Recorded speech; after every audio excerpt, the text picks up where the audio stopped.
In March, he did, with dozens of others, traveling 750 miles on foot from Milwaukee, Wisconsin, and arriving in our nation's capital this morning.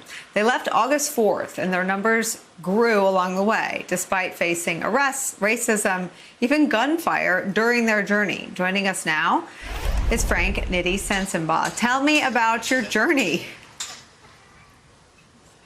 It's been an amazing journey.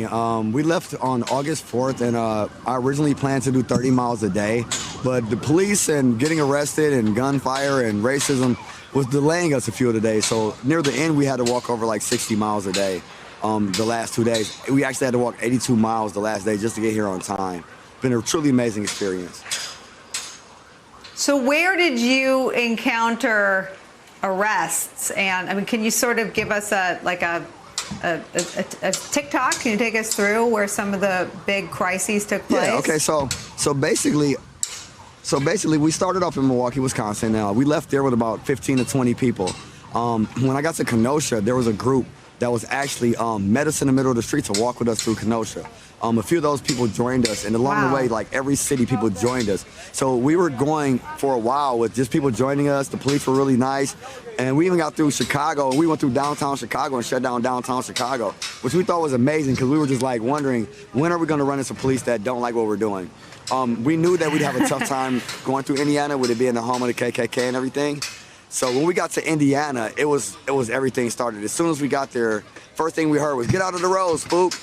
And then the N-word, and people start throwing boots at us and food and things like that. So we had a weird experience in Indiana. We were the police were blocking up the gas station so the women couldn't use the bathroom. We weren't able to turn into businesses. They were telling businesses we were going to burn them down, so they were closing as we went along. And then we got to, I think, Valparaiso, and the co-sheriff of Valparaiso actually marched down the street with us on Highway 30.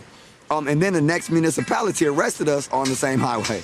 So I think the police are a little confused because one of them is marching down the highway with us, and then the next municipality arrested us on the same highway, which delayed us a day. So that's where we got arrested at. I think it was Warsaw, Indiana.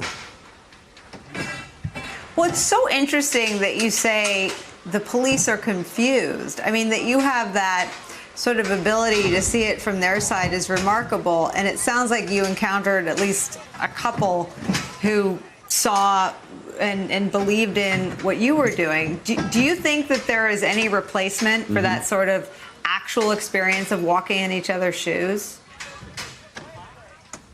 Actually, because I think a lot of times people think that we have a problem with the police. And the main thing is that they always say that there's only a certain percentage of bad cops. But in order to be a good cop, you must stop a bad cop. So in the situation with George Floyd, you had 3 other cops that didn't stop the bad cop. So you can't truly be a good cop unless you stop a bad cop. So a lot of times, we don't have a problem with police that are actually being good cops. So we had a police officer march with us. When I was leaving Indiana, there was a state trooper that actually gave me their trooper badge, and she said, while you fight for me on this side, I fight for you on that side. And I was very emotional about it. I cried on my Facebook Live when I received it. And so everything was fine. But the confusion for me is, I asked the cop, well, if one officer was marching down the street with us, did he break the law? And they never would answer that because the police are always going to stick together. So my thing is that sometimes one police officer will say you can do this, another one will say you can't do the exact same thing. So that's what makes it confusing. The fact that some of them feel like they could take the law into their own hand and make things up.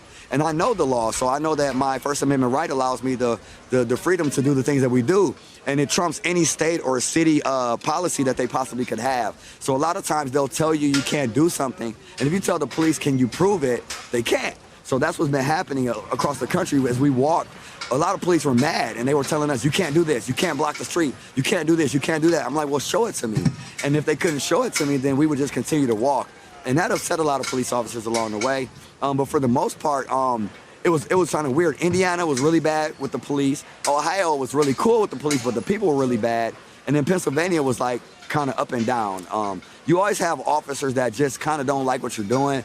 I think they don't really care for what you're doing. Always make jokes about it.